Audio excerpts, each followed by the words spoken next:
Happy to have everyone here today.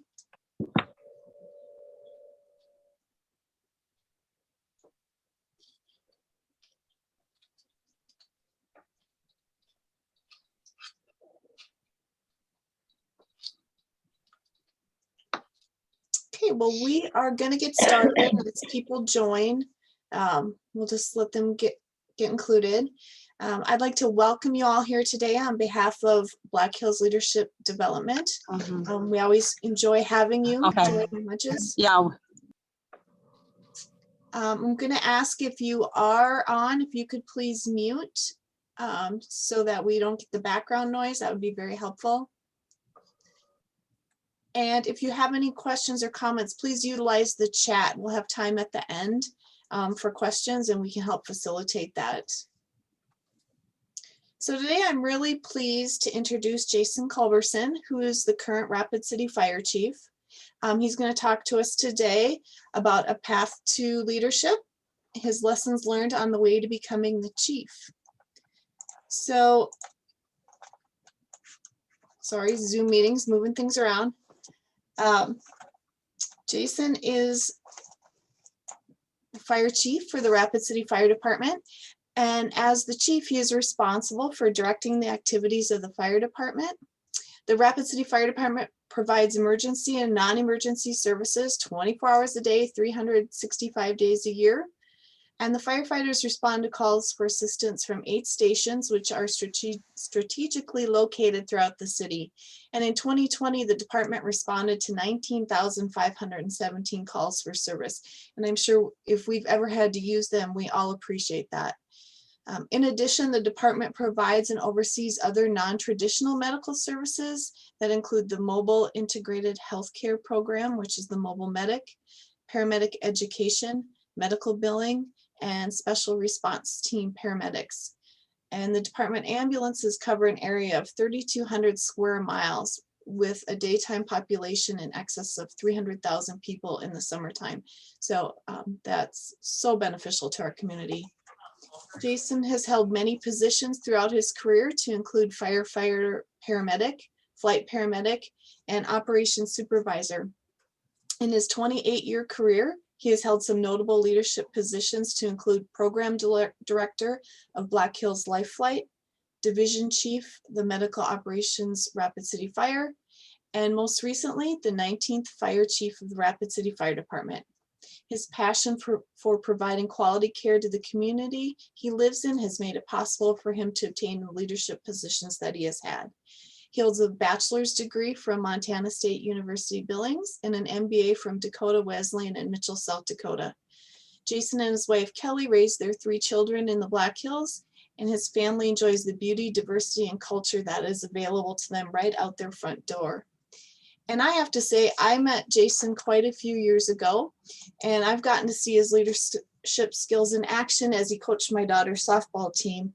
And Jason may have to confirm this, but in my opinion, that's a tougher leadership job than he has now. So with that, I'll turn it over to Jason. Well, thanks, Dawn. Thanks to all of you, Black Hills Leadership Development. I appreciate the opportunity to talk today. Hopefully I do an okay enough job to going through all of this, but yeah, I agree, Don. Probably the toughest leadership role I've had was coaching a softball team, and we traveled. It was several young ladies, most of them stayed a core group, and I learned a lot.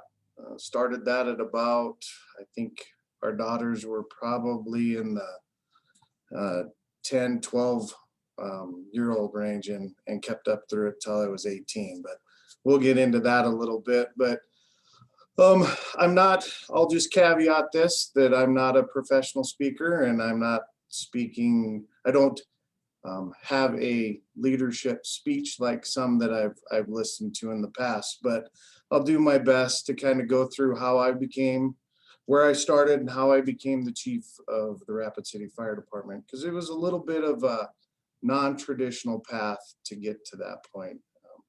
I'm a little different than the past chiefs, and as in my career development and my experiences. So I know I've got about 30 minutes. I should be well within that, and please feel free to ask questions that if I don't hit on something, I'll be happy to talk about it.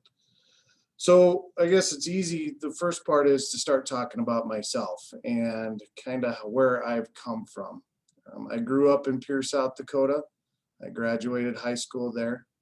I learned very early on about uh, providing a public service or being a public servant. My mom was a teacher for 33 years in the Pierce School District and the Rapid City School District here. My dad held various positions, but most notably for me, and where I kind of got the passion to get into public service in the fire service and the ambulance service, so my dad was a firefighter, a volunteer firefighter for Pierre.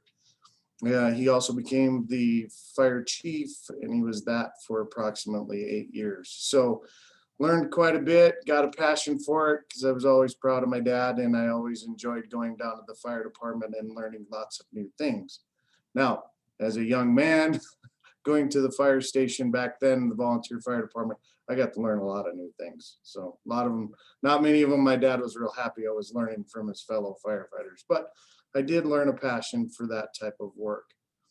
But I graduated high school, wasn't 100% sure what I wanted to do. I knew I wanted to go to medical school, was about the most that I wanted, that I knew. Circumstances happened. I wasn't a real good student when I left high school. I was in high school, got to college, and I struggled. Kind of lost my path for a little while. And part of that, and for this leadership piece, is it's okay that you can kind of get back to where you need to be. I jumped around a little bit. I started my college career at Southwest State University in Marshall, Minnesota. Going to play football. And I think that's where things kind of went downhill for me, is I didn't enjoy it. So ended up moving to South Dakota State to follow my now wife, who was going to school there. Then we moved out to Rapid City in the early 90s. And at some point during that time, my brother was a firefighter in the early 90s, firefighter, EMT, and he worked for the private ambulance service here in Rapid City. He called me up one day and said, "Hey, you want to get a job? Take your EMT course, and I've got a job for you." So I started off my career driving the ambulance and taking the flight teams from Rapid City Regional Hospital out to the airport and back. Quickly, I realized that I really enjoyed that type of work. Not the driving part, but the EMS part of it, the medical. And I knew I kind of had a passion for that because that's why I wanted to go to medical school. I liked medicine, but I really started to enjoy it then. Quickly got a full-time job with them, actually responding to 911 calls. And then I was offered the opportunity to go to paramedic school. Luckily enough, it was through Black Hills Education Services, which was at Susan at that time. So I was able to get my education for free as far as my paramedic portion of it. Right after I completed that course, went through my field training program, and they moved me full-time, and quickly I became a supervisor. So I was an operations supervisor there for several years, until about 2000, when I knew at that point the private ambulance service was going to leave town.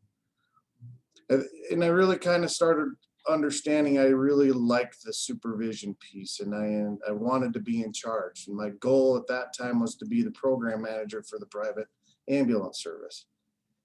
And all my goals were towards that. But as things change in life, one of them was that the private ambulance service was deciding that at a corporate level that it wasn't financially feasible for them to stay here.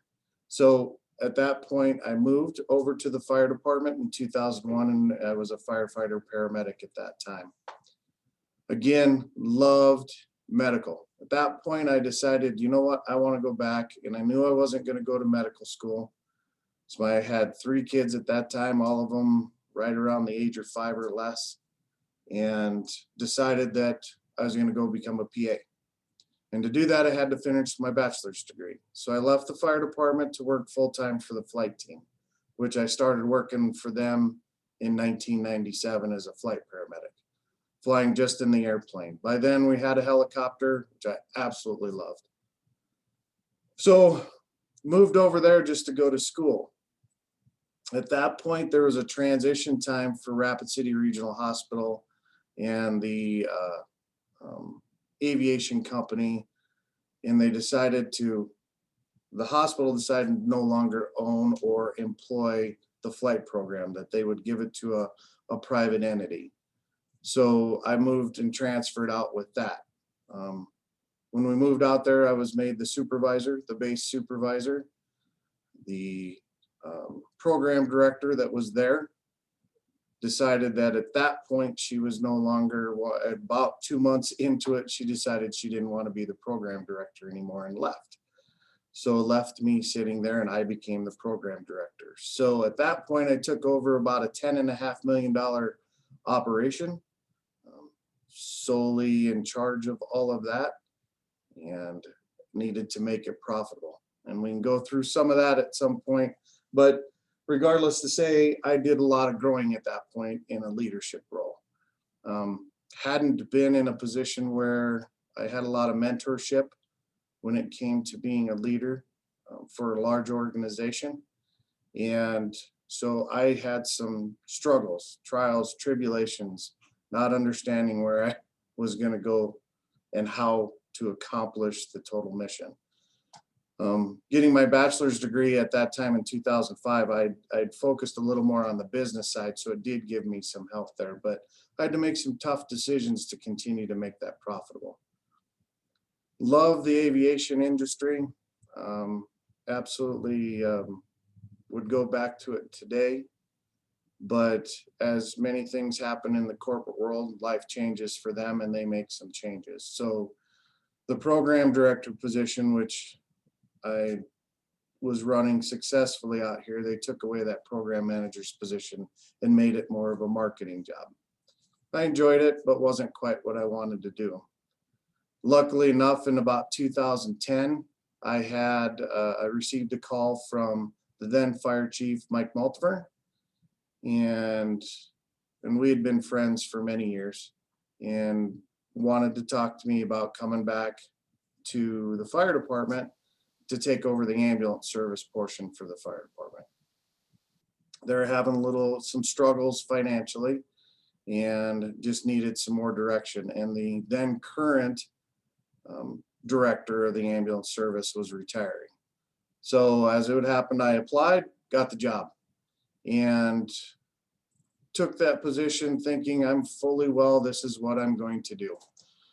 Because at that point, yes, I'd worked here at the fire department, but I was an outsider. And I knew I wasn't going to go much farther than running the ambulance service for the next 20 years. And I was good with that. Got here, I learned a lot. And I took advantage of many opportunities that were afforded to us, much like the education that we're doing today and the talks, and started to grow who I was as a leader and learned a lot from others. And what I really found good in this department was that you had more people to interact with, and you could learn and bounce things off of one another to help you make some decisions that would positively impact the organization. So at that point, I took over the ambulance service in 2010. Mike Multivern was the fire chief at that point. Rod Seals and I were both assistant chiefs at that time. He was running the fire operations. I was running the ambulance. And we worked extremely well together. Very excited when he and I supported him 100% in becoming the 18th fire chief for the Rapid City Fire Department, in which he took over at that time. So I worked for him for several years, again, not thinking that this EMS guy would become the fire chief, because as you just heard, fire department, the fire department still is very passionate about fire and not so much about the medical side of it. And so In 2018, I decided for my own personal piece, I wanted to take and get my master's degree. I've always wanted to. And so I went ahead and went to Dakota Wesleyan. Thank goodness this current climate where you can do a lot of stuff online. So all the while working full-time, doing my job here at nights, weekends.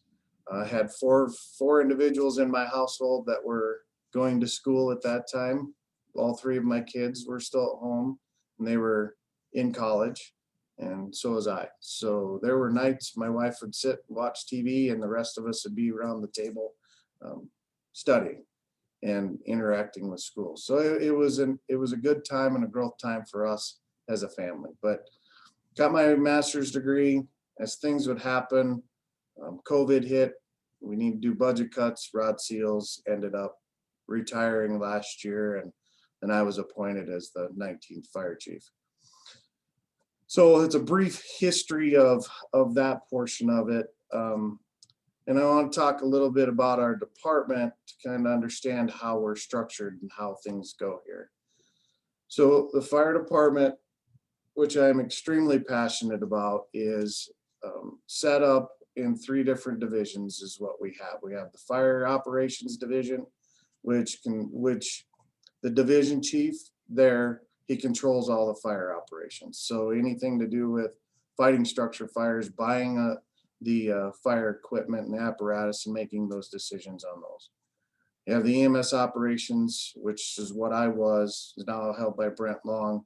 He controls all the medical operations for the department. So helps with all the paramedic programs, all the paramedics, ambulances, medications, anything and everything to do with medical. And then we have the fire and life safety, which is Tim Billings, and he runs all the prevention pieces, buildings, residential and commercial fire sprinklers, all of that type of equipment.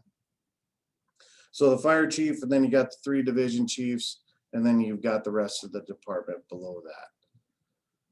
Very well structured paramilitary organization. So it's always that head is, I'm the CEO of the department, if you will. So the leadership piece and the direction that this department wants to go.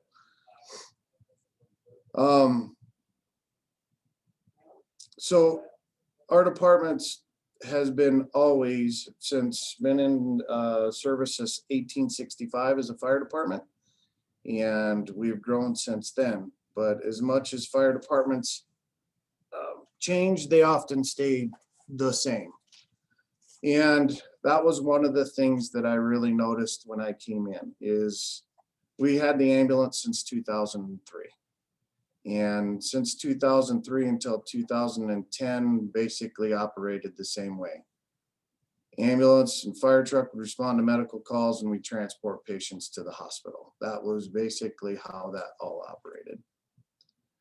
And when I took over in 2010, one of the things, my first operation was to get it financially stable again, which I did very quickly. It was pretty easy.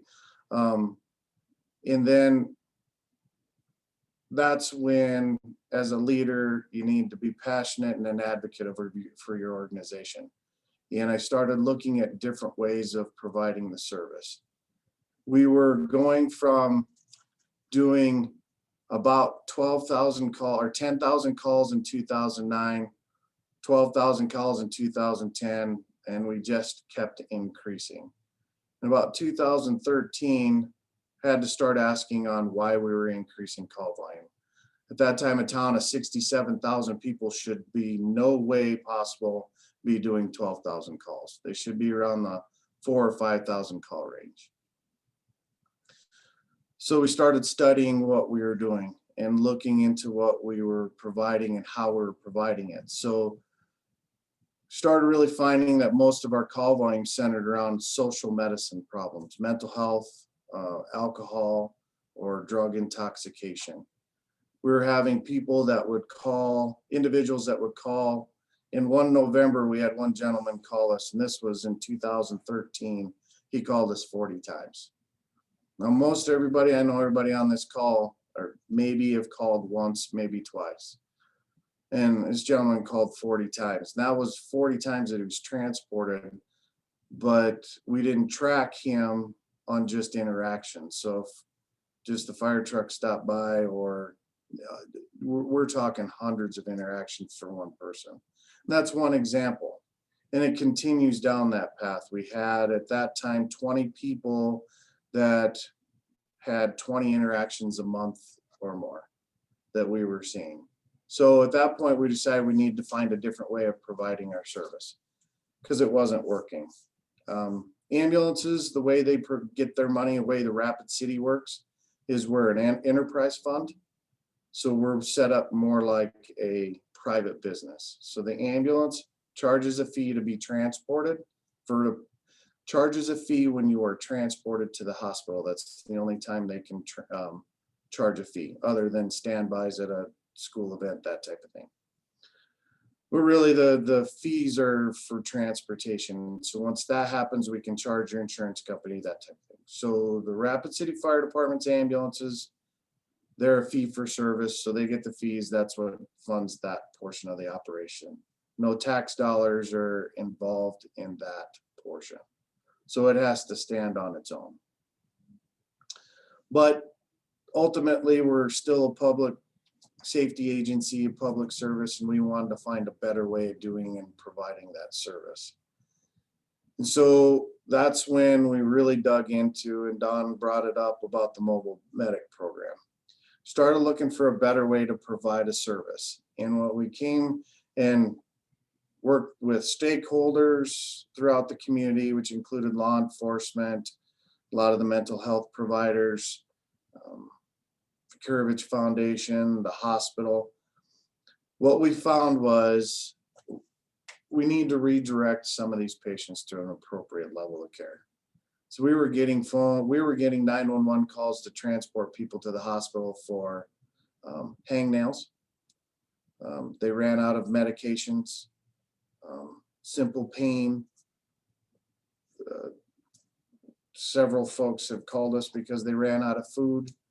So we were finding that we needed to figure out a way for us to help them access some of these types of pieces.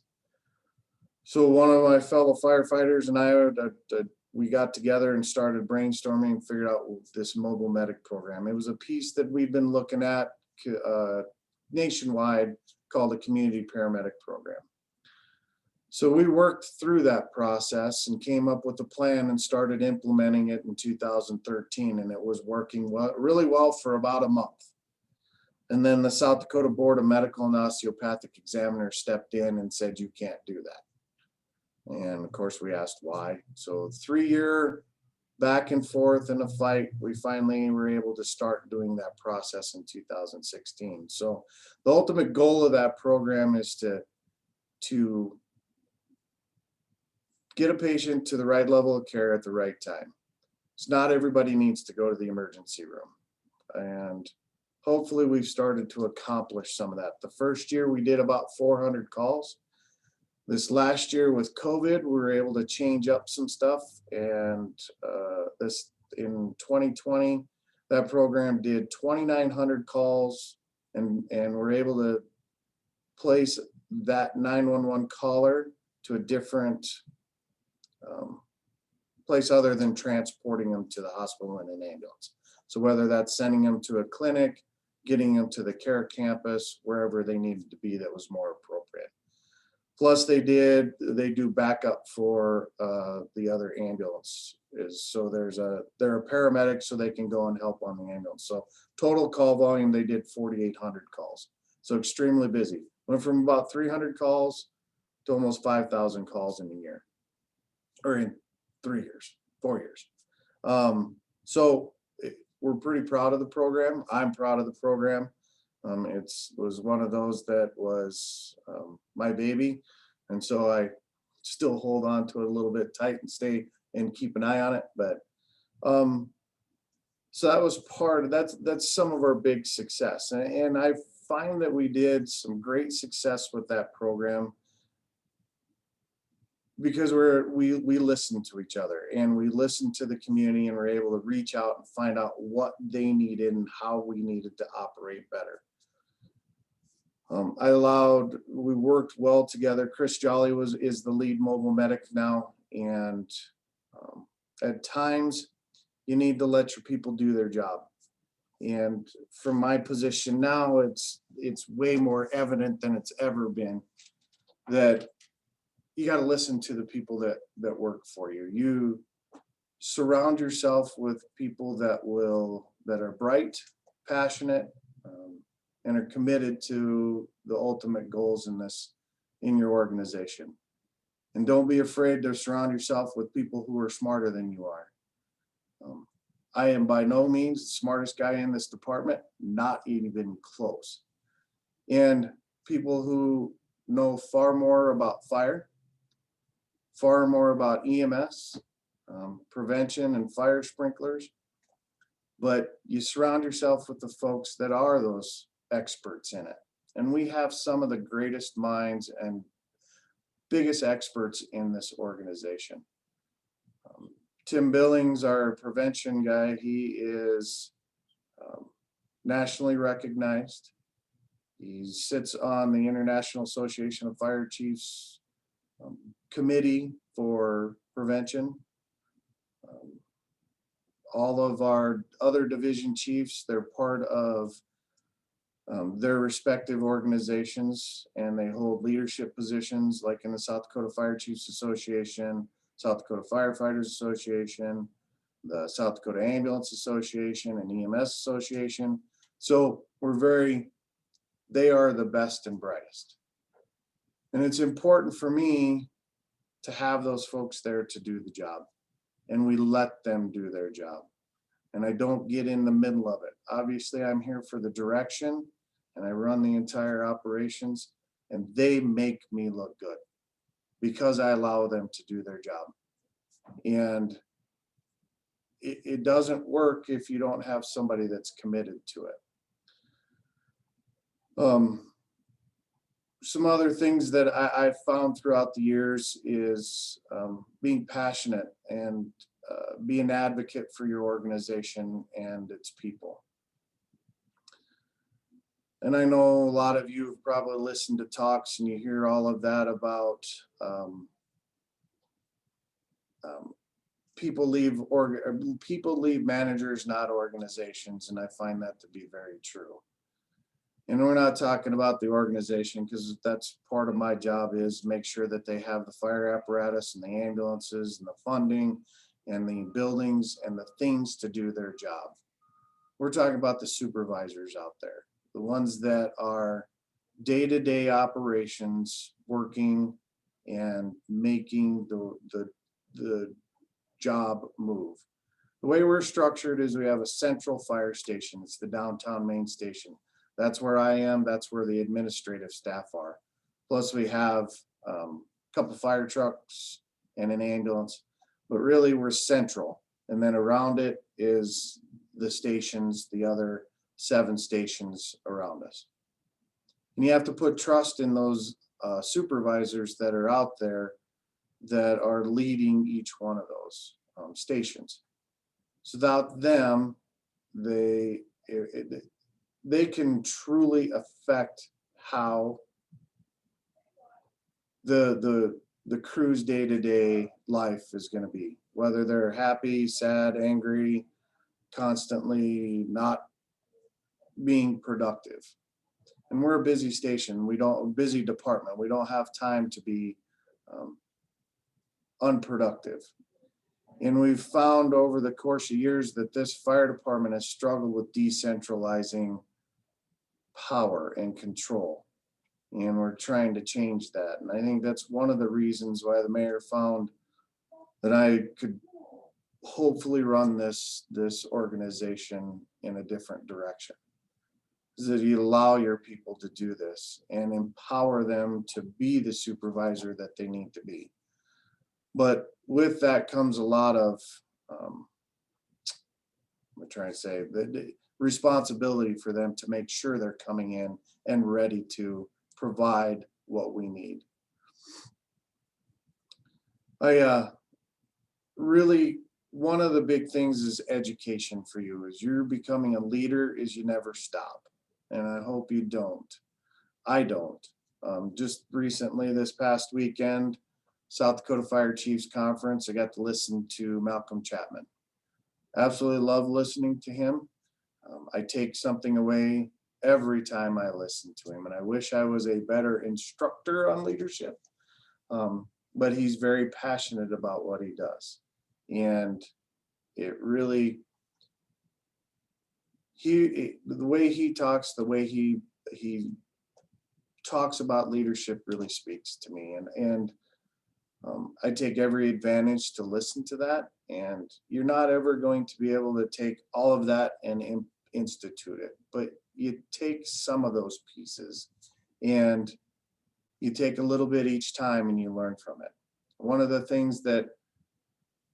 first ones that I listened to that I took away was communications and how to communicate with your people. And the biggest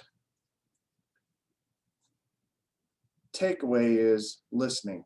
Actively listen to your people and what they're saying, and don't be afraid to change your mind after you've listened to them, and truly actively listen.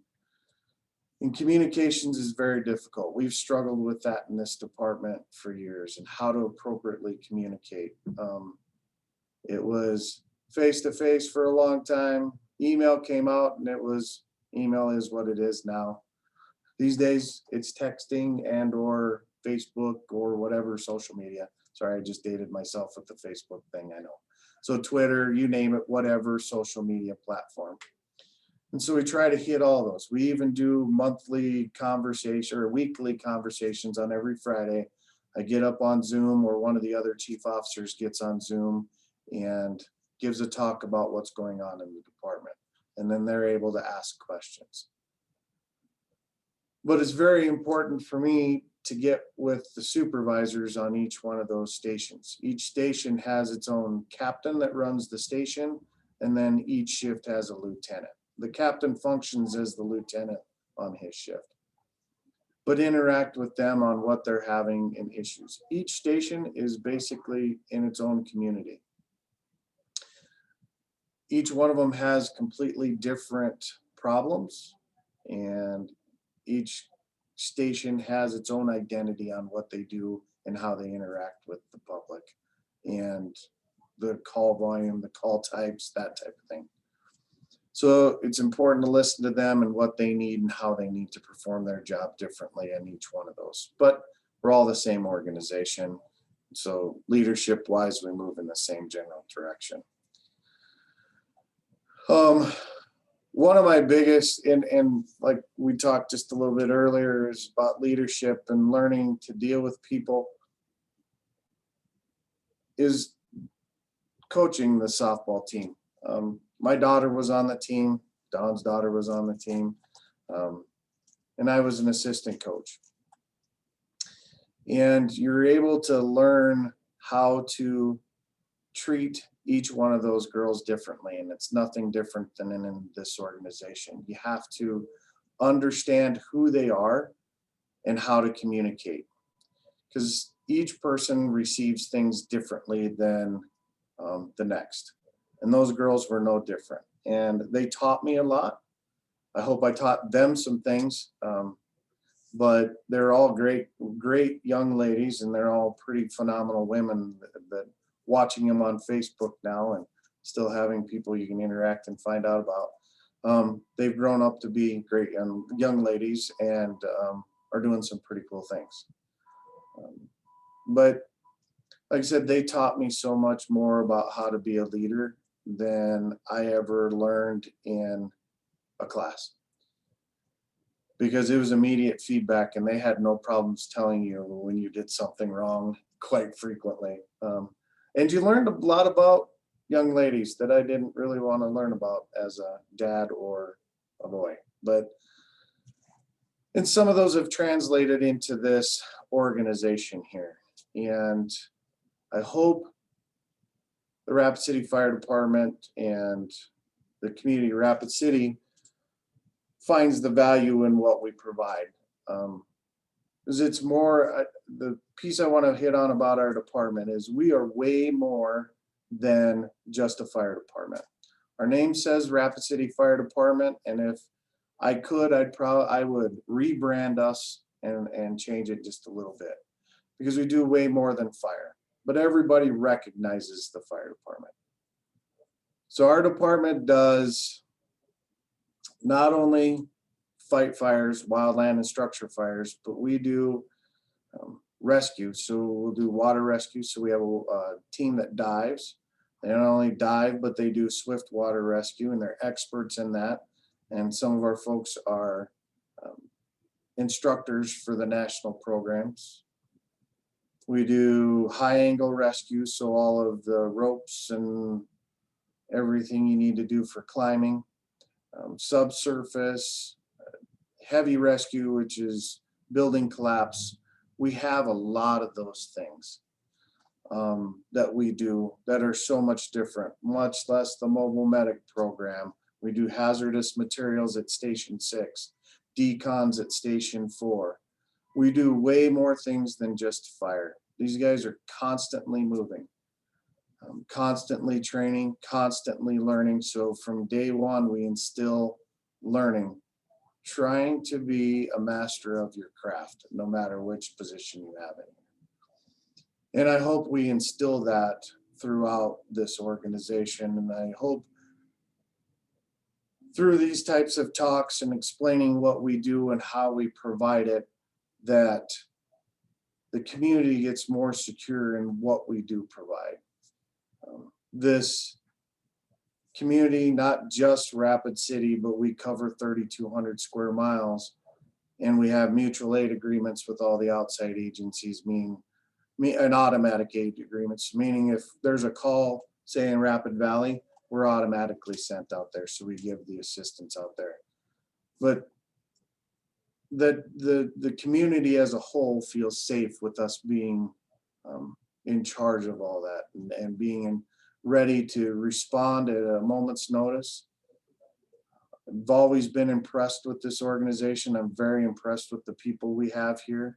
I'll sing praises of them, for them, about them every day. We have the greatest, brightest.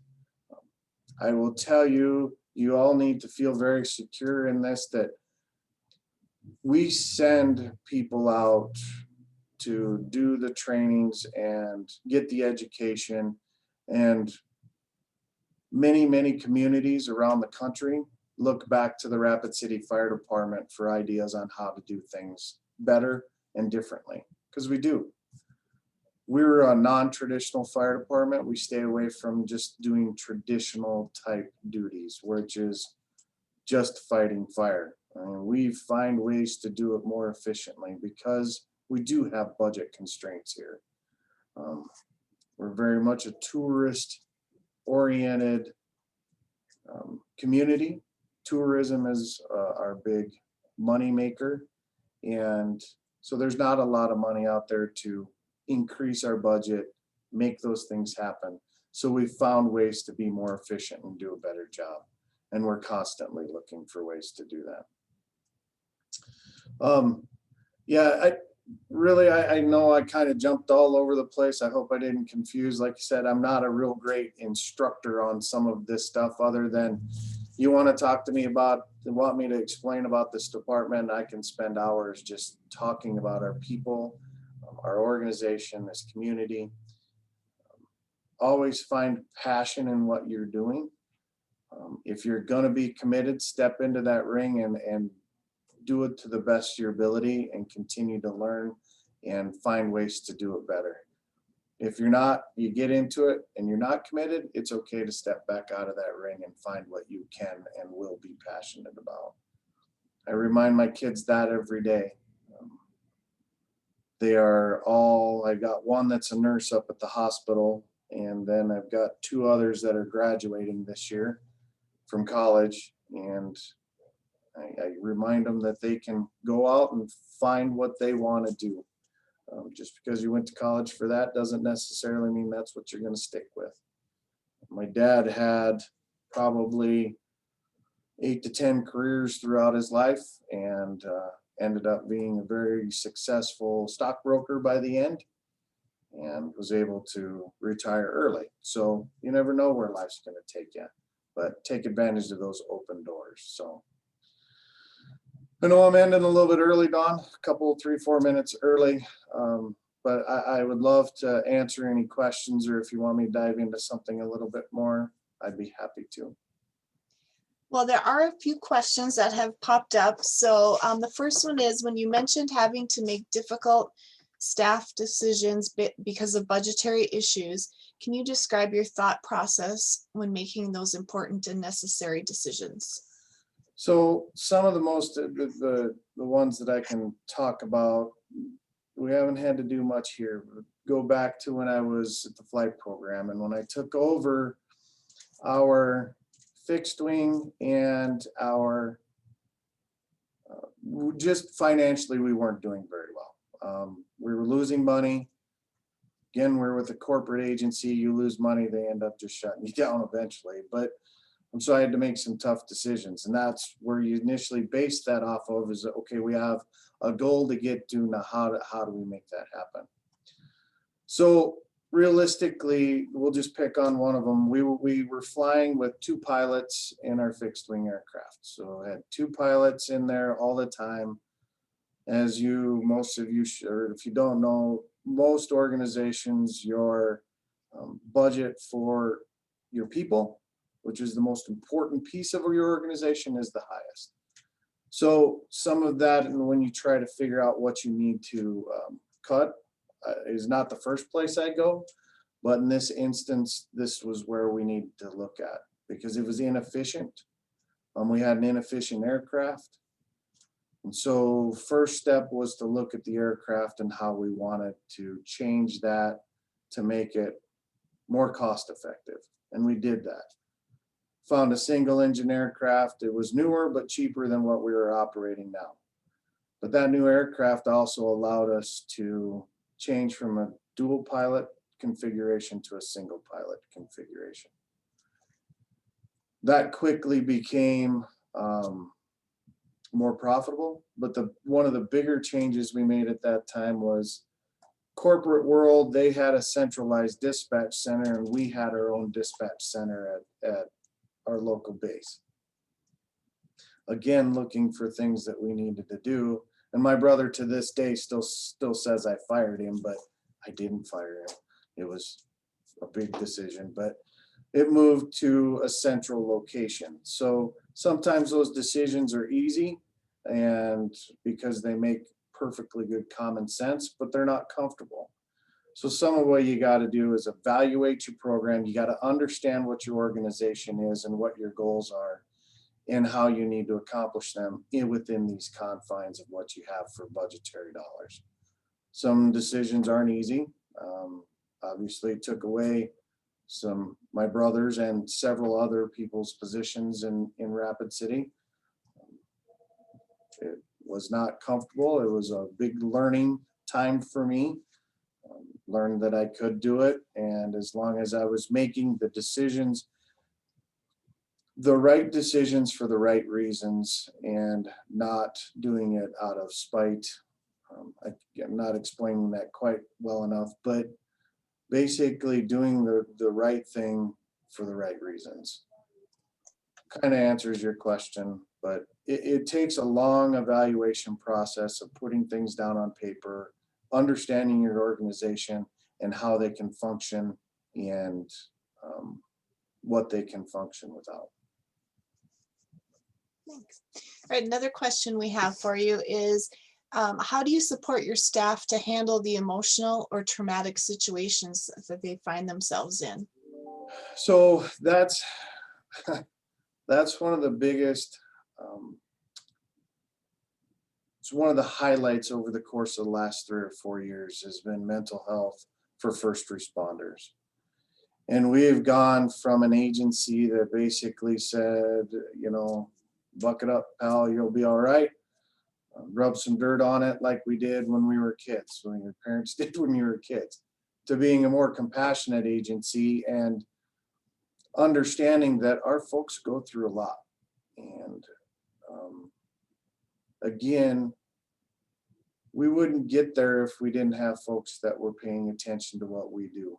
And right now, we have went from nothing to now we've got Dr. Roger Belial, who is our staff psychologist. He's based out of the Pennington County Sheriff's Office, but we utilize him. But the most important piece is we set up about 2 years ago a peer support program. So it's made up of individuals that are firefighter, paramedics, the peers that work with these individuals, with each other. And then they've set up this program, which it's a nationally recognized education program to help and understand what we go through, because it's different. It is. I mean, we see some things. Most common question I get when I'm out with friends is, what's the worst thing you ever seen? And I will tell you, what I will tell you is way different than what you think. It's not but the point is that it's different for each individual. And so recognizing that and having this peer support program, we're working with the state, trying to get it recognized in work comp. South Dakota work comp will not recognize mental health injuries as a compensable work comp injuries as of today, unless it also comes with a physical injury. So it's a very difficult thing right now. We're very much trying to get ahead of it. We try to support each other and trying to provide the best we can on giving them the support that they need, because it is tough at times. Plus, we bring guys like Dexter here, the station dog. Amazing what that can do for individual psyches, so including mine. I bet. Nothing like a four-legged furry friend to make you feel better. Do you have any insights to share on your strategy to get people on board with change initiatives? A lot of that's going to come back to do your research. You need to be ready before you go out and talk to your folks. When you're doing change, you want to be able to talk about it. Don't be afraid to say, let me look into that, and don't be afraid to not have all the answers, but you want to be able to talk about it.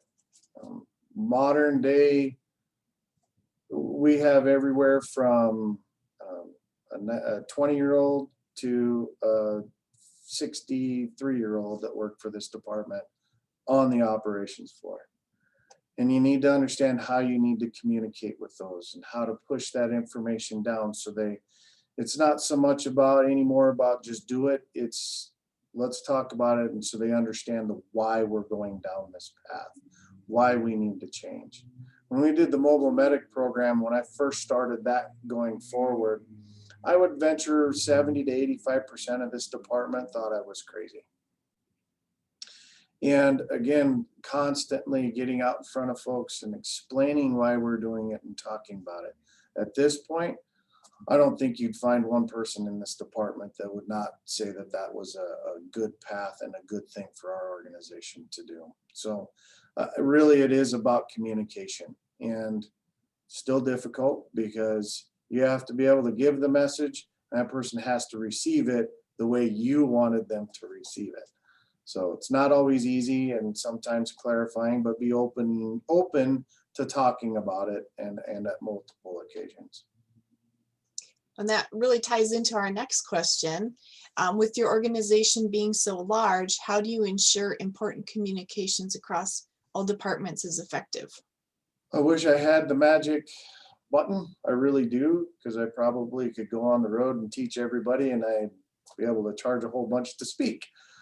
But it's finding different ways to provide that information. We do the gamut. We've started a newsletter trying to get information out. Like I said, we get on Chief Chat every Friday and it's recorded, so they're supposed to watch it so they get the information direct from one of us. It's not hearsay. If it's something very critical, we make sure our core, and if it's critical, we've already talked to our command staff, which is our division chiefs, and our general staff, which is our battalion chiefs and our captains, making sure that they know what we're trying to accomplish and why. So then they can, when they're out at each one of those stations, they can get the information. They have the information to answer some of those questions. But realistically, having my door open, people can come in and ask clarifying questions. But it comes down to communicating about it. And you try to find the best way. And I don't know if there's ever a magic way to get 100% of the people to receive the message that you want. But you do your best. And hopefully you've educated enough of your officers and your leadership and your supervisors to be able to get them to pass that message and that information down. Great. I think we are just about ready to wrap this up then. Want to thank you, of course, for your time and sharing your lessons and your knowledge with us. We really appreciate that. And as always, we do a book giveaway of a recommendation from our speaker. So Jason has recommended first, Break All the Rules. What the world's greatest managers do differently. So Jason, would you pick a number between 1 and 16, please? 12. Okay, Shannon, you can do your magic behind the scenes and let me know who the lucky winner is. And oh, Kenzie Oswald. So Kenzie, you will receive a copy of that book. We will get it shipped directly to you. So if you want to either put your contact info in a private chat, we can get that sent to you, or a Facebook messenger message and we'll get that to you. So we also want to point out that we are in need of new board members. So as our season is wrapping up, there'll be several people leaving the board. So if you're interested or know someone who's interested in sitting on the board and helping us bring these great speakers to everyone, please check out our Facebook page and we can get you an application. We want to remind everyone to come to our next and final luncheon for the season on May 19th. Our speaker will be Leah Braun. Look for those invitations to come out soon. And we're hoping, keep your fingers crossed, that perhaps when we start again in September, we can all actually meet in person instead of Zoom meetings and resume our luncheons and getting to really network and talk to people. So thank you everyone for coming, and hope to see you again on May 19th. Thanks, Don. Thanks everyone for listening to me. Thank you. Thanks, Jason. Thank you.